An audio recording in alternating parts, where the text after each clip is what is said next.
Matindi ang galit ng Israel ngayon sa Hamas sapagat ayon sa Israel ay hindi sinunod ng Hamas ang kanilang agreement hinggil sa palitan ng mga bihag. Ibinulgar ng Israel na meron pang 17 na mga pangalan na ibinigay ng Israel na kailangang palabasin ng Hamas pero ngayon ay hindi pa ibinibigay sa first phase ng agreement ng magkabilang panig na pag-alaman ng Israeli military na ang iba rito ay wala na palang buhay.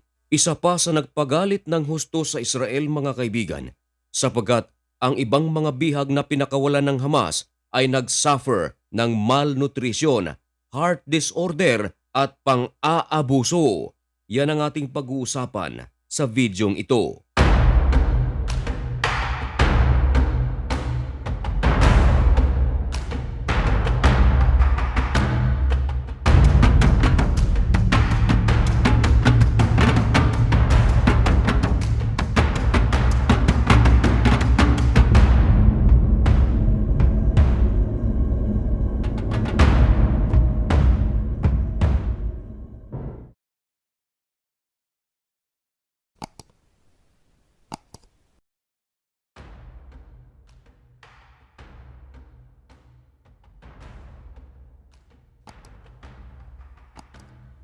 Maligayang pagbabalik mga kaibigan.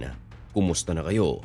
Ngayon ay February 10, 2025. Isang napakainit na balita ang ating ihahatid sa inyo mga kaibigan. Hinggil ito sa isyu ng palitan ng bihag ng magkabilang panig ng Israel at ng Hamas. Nitong Sabado mga kaibigan, February 8, 2025, dito nagtatapos ang 5 rounds ng palitan ng mga hostage at prisoner ng Israel at ng Hamas. At sana sa araw na ito makukumpleto ang 17 na hinihingi ng Israel na hawak pa ng Hamas. Pero sa kasamaang palad mga kaibigan ay hindi ito naibigay ng Hamas. Kinumpirma ito ng The Times of Israel. Pinagkakatiwala ang pinagkukunan ng balita ng mga Hudyo. Ayon sa mga analyst, kahit na common sense lamang ang ating gagamitin, sino ba naman ang hindi magagalit sa sitwasyong ito? Lalong-lalo na ang agreement ng Israel at Hamas ay nakumpleto at para makumpleto ito ay kailangang pakawalan ng Hamas ang mga hinihingi ng Israel. Pero ang problema mga kaibigan, hindi ito naibigay. Kasama na si Sherry Bibas mga kaibigan na matagal nang hinihingi ng kampo ng Israel. Nagsimula ang ceasefire ng Israel at Hamas nitong nakaraang buwan, January 2025 at magbibilang tayo ng 45 days matatapos ito ngayong buwan ng Pebrero. At sa loob ng 45 days, 1,904 ang pakakawalan ng Israel ng mga prisoners ng mga Palestino. Kapalit nito ang 33 na mga hostages ng mga Israelita at nanggagalaiti sa galit ang mga Hudyo mga kaibigan sapagat sa 33 na hinihingi ng Israel mga kaibigan, 8 rito kinumpirma ng Hamas na patay na. Ini-expect ng mga pamilya ng mga Hudyo ang mga hostage na hawak ng Hamas ay kanilang muling mayayakap sa buwan na ito, Pebrero. Pero parang sinakluban ng mundo o dinaganan ng buong mundo ang damdamin ng mga kaanak na ito sapagat ibinalita kahit na ng The Times of Israel at kinumpirma ng Hamas na ang 8 rito ay hindi na maibibigay. Kaya pala, nito lamang nakaraang araw mga kaibigan, nagbigay ng ultimatum ang Israel sa Hamas. Kinakailangang ibigay nila ito sa loob ng 24 hours. Pero lumipas ang 24 hours, hindi ito naibigay. Kaya naman pala dahil wala na silang buhay. At kahapon, February 9, 2025, sa 251 na mga hostage na hawak ng Hamas na kanilang kinidnap noong October 7, 2023, 73 dito mga kaibigan ay nasa kamay pa ng Hamas. Pero ang masaklap mga kaibigan, 34 sa 73 ay wala ng buhay.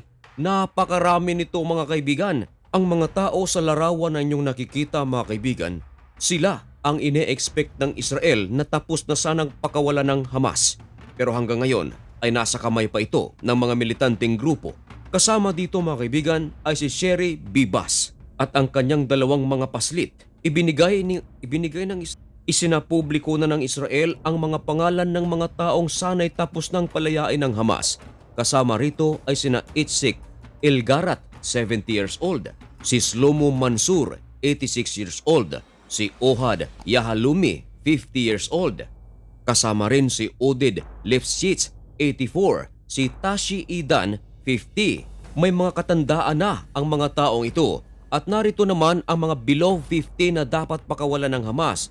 Sina Shisham Al-Sayed, 36 years old, Sagi Dakilchen, 36, Yair Horn, 46, Omer Wenkert, 23, Shasha Trofanub, 28, Elia Cohen, 27, Avira Mengitsu, 38, Tal Shoham, 39, Omer Shemtov, 22. 493 days na sa kamay ng Hamas ang mga taong ito mula noong October 7, 2023. Ito pa mga kaibigan, marahil ay magugulat ka o di naman kaya ay magagalit sa inyong maririnig. Kinumpirma ng The Times of Israel na ang iba sa mga hostage ay kumpirmadong inabuso. Ang iba ay nagsasuffer ng malnutrition at ang iba pa mga kaibigan malubha ang kanilang kalagayan sapagkat meron na itong heart disorder. Maraming mga naniniwala ang nagsuffer ng heart disorder ay ang matinding pagkatakot. Idagdag mo pa riyan ang kanilang situation mga kaibigan, sila ay nasa ilalim ng mga tunnels. Hindi basta-bastang nakakalabas, hindi nasisinaga ng araw at higit sa lahat mga kaibigan, hindi sila nakakalanghap ng preskong hangin. Sino naman ang mga taong ito? Ayon sa ulat ng The Times of Israel mga kaibigan, ito yung mga taong pinakabagong pinakawalan ng Hamas. Kasalukuyan na itong nasa pagamutan ng Israel mga kaibigan at ang malubha pa, meron pang mga mental disorder ang iba. Matinding pinsala sa kanilang pangangatawan ang kanilang natamo. Ayon sa Health Department ng Israel, nagsalita ito sa Hebrew media. Ang iba rito mga kaibigan, matagal nang may infeksyon. Sa ngayon mga kaibigan ay wala pang binibitawang pahayag ang Israel kung ano ang kanilang gagawin tungkol sa situation na ito. Marami naman ang mga nagsasabi na baka hindi na makatiis ang Israel at putulin na o tuluyan ng wakasan ang ceasefire ng magkabilang panig kung ating ilalagay ang ating sarili sa mga bihag ng Hamas mga kaibigan. At meron tayong mga karamdaman at sa loob ng 493 days walang medical attention, siguradong hindi ito madali para sa atin. Ano ang inyong masasabi tungkol sa sitwasyon na ito mga kaibigan? Ipaalam ang inyong mga komento dyan sa comment section. At mga kaibigan, antabayanan lamang ang mga susunod at pinakabagong kaganapan sa pagitan ng Israel at ng Hamas sa Middle East at sa ibang panig ng mundo. Dito lang sa Usapang Banal. Kaya para maging updated ka, isubscribe mo na rin ang napakaliit nating channel na ito. Hanggang dito na lamang muna ang video ito. May God bless you and thank you so much for watching. Goodbye.